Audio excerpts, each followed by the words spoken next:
Thank you very much, Elizabeth, for those complimentary and wonderful words. I am very pleased to be here today with you to honor the remarkable academic and creative achievements of the USC School of Cinematic Arts of the class of 2013. We celebrate you and your families and your friends and partners who have supported you throughout the last 4 years. We look forward to your successes and remind you that in times of challenge, your SCA family will be here to support you. SCA graduation ceremonies are always exciting. You are excited that you will receive your diploma. We are excited to welcome you as industry colleagues, and those who support you are excited about the front row seat they will have in witnessing your future endeavors. That excitement is therefore the byproduct from all of us realizing that this room is filled with what we call potential, and that potential will translate into innovative ideas that will transform our industry in the years to come. SCA has given you a diverse set of tools and skills which you have honed during your time here. Everyone here knows the trials you've faced. You'll now have the opportunity to take advantage of those years of practice, and I have no doubt that each one of you will find fulfillment in whatever you take on in the coming years. Today, it is my great pleasure to introduce someone who has been a trailblazer in her remarkable career, who has been honored for making empowering, inspirational, and thought-provoking films and television programs. Stacey Sher is a two-time Academy Award-nominated producer, most recently at this year's Academy Awards for Django Unchained. Stacey was also nominated as a producer of Erin Brockovich in the year 2000. Her other credits include the Academy Award-nominated films Out of Sight and Pulp Fiction. The Independent Spirit Award-winning Garden State, as well as the critically acclaimed Reality Bites, Camp, Get Shorty, and its sequel, Be Cool. With her producing partner, Michael Schamberg, Stacey was honored by the ACLU for their commitment to films that deal with socially important issues, from public safety to education, social justice, and censorship. They were recipients of the 2007 Humanities Prize for the film Freedom Writers, starring Hilary Swank.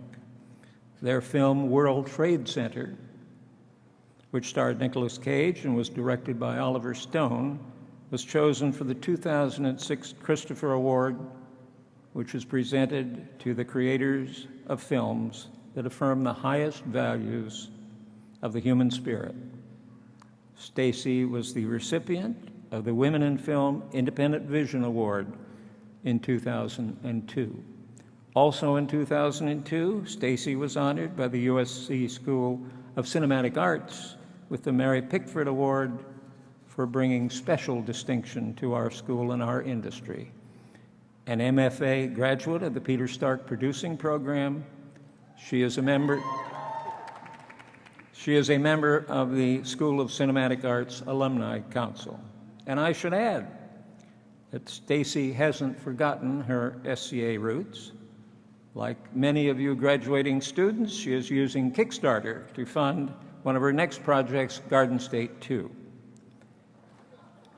Please join me in welcoming a distinguished member of the School of Cinematic Arts family, Stacey Sher.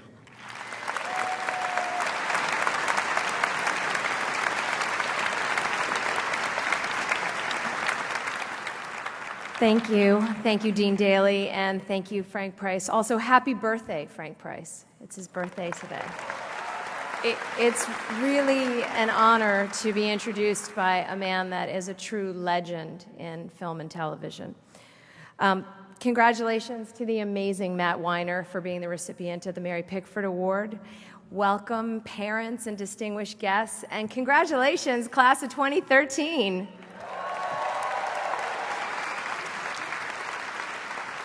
I'm so incredibly honored to be here with you today and address you at your commencement from the finest school of cinematic arts in the world.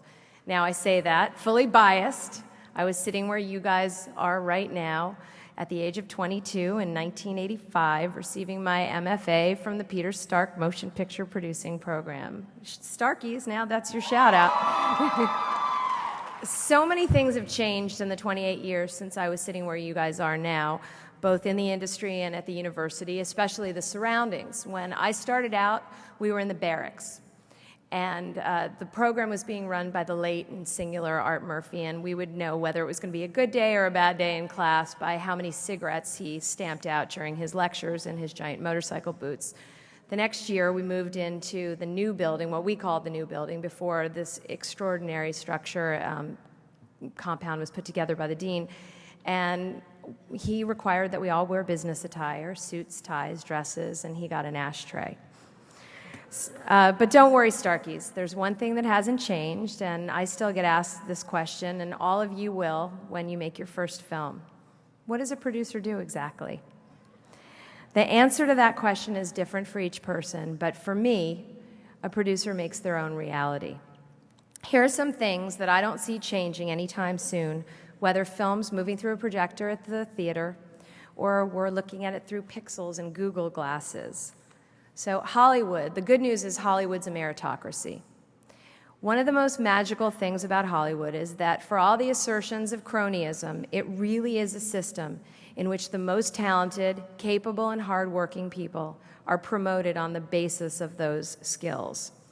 I grew up in Fort Lauderdale, Florida. Nobody in my family was in the entertainment business. I ended up in Los Angeles because I was a movie geek.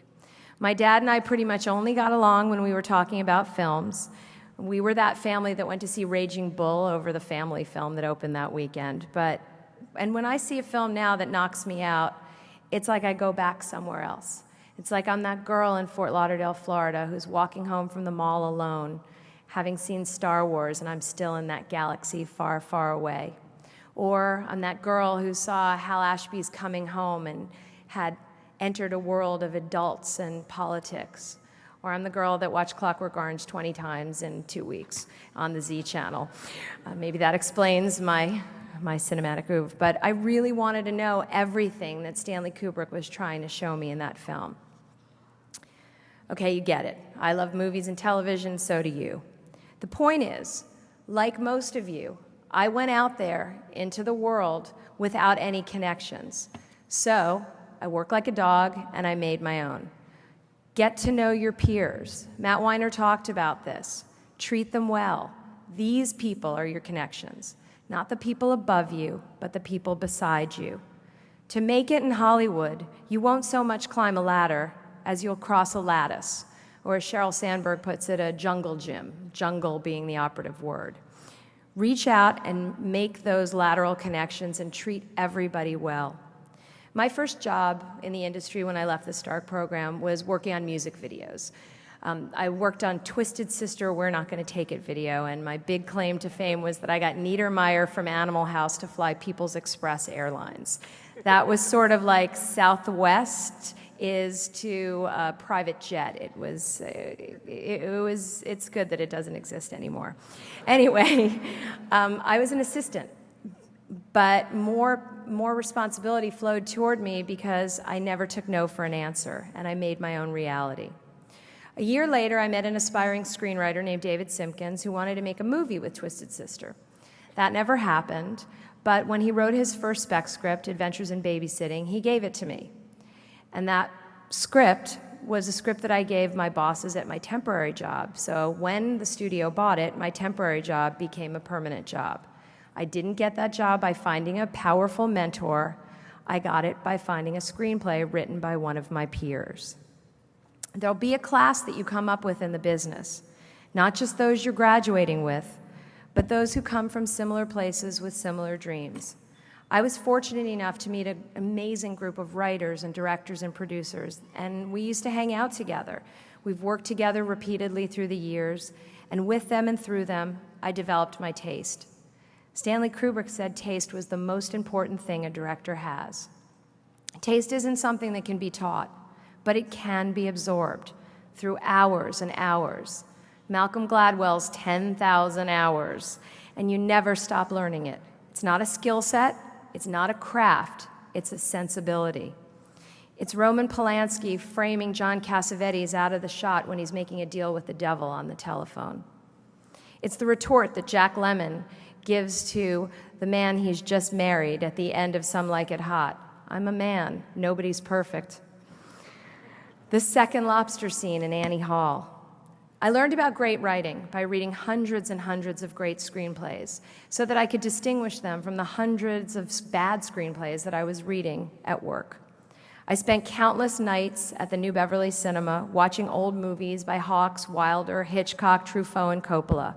My friends and I talked about those films for hours and hours afterwards, and we still do. I love being a part of a community of passionate artists, and I'm still seeking out like-minded peers who inspire me. While I was doing the Academy Q&As for Django this year, I became friendly with the team who produced Beasts of the Southern Wild. Okay, so they all went to NYU, and they're a lot closer in age to you guys than me, but I found them to be kindred spirits. They took the skills that they learned doing volunteer work on the Obama campaign and applied them to getting their film financed and made.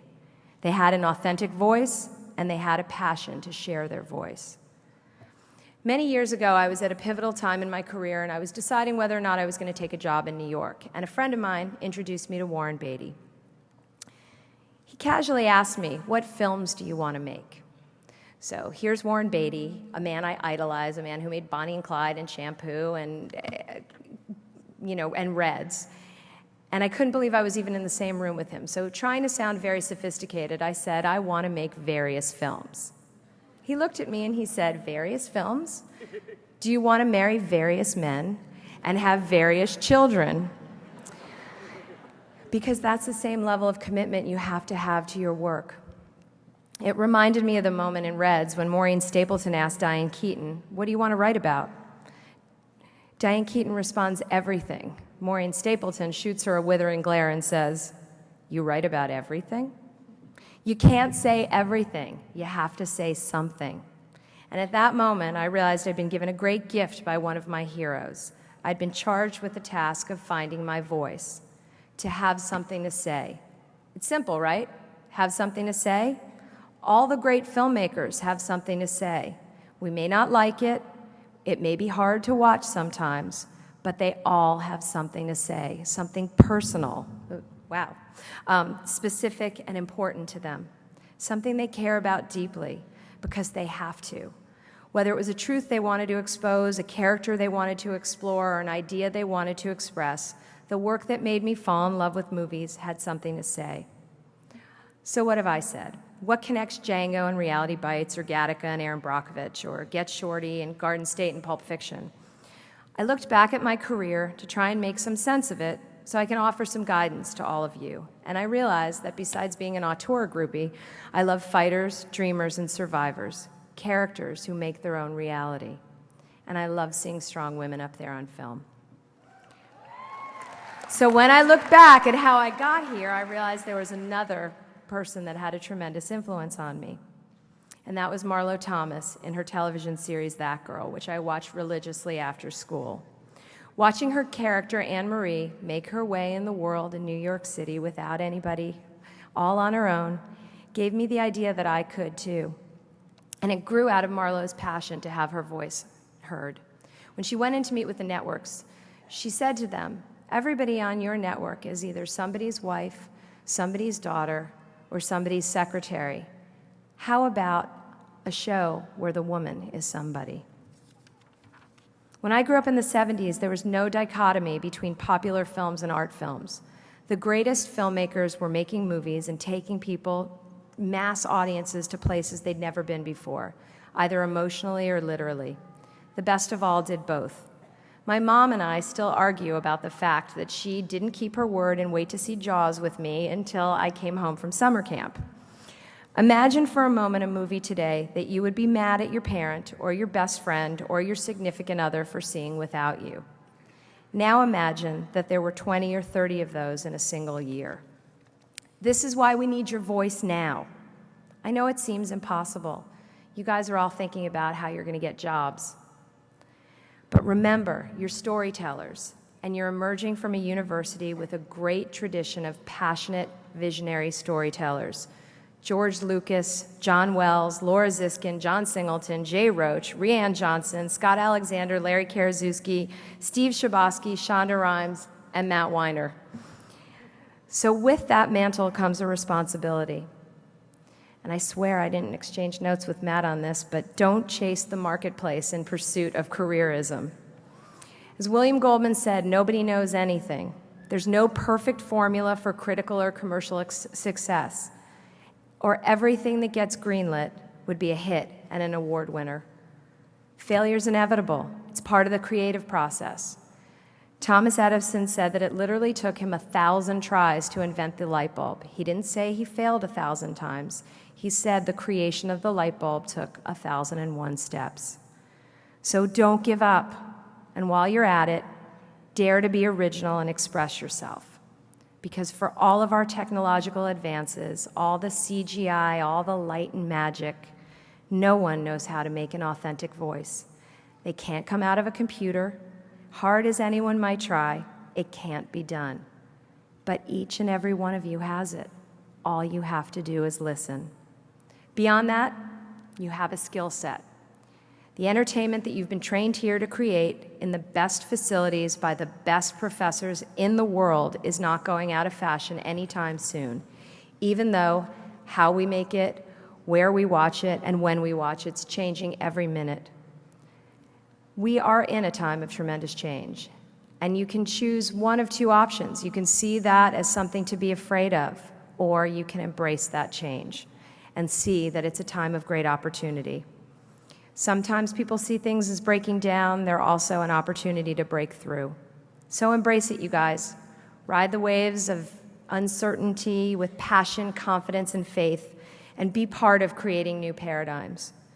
We are in this brave new do-it-yourself world, and anyone can pick up an HD Canon camera, edit on their Mac, and as we talked about before, crowd raise on Kickstarter, which I'm doing right now, not for Garden State 2, but for Zach Braff's follow-up to Garden State. And we've been joined by almost 40,000 people who want to see a film made in a new way. You guys have the tools. But how do you distinguish yourself in this crowded, competitive environment? Stories, human stories, draw the world closer to us and at the same time transport us. You guys are being entrusted to tell these stories, to show us what we can't see. You're the myth makers. You're the truth tellers. You're the ones who give hope to the hopeless. And we need you. The entertainment business needs you. We're watching. We're waiting. In fact, we are praying for you guys to show up. So get out there, class of 2013. We want to hear what you have to say. Thanks.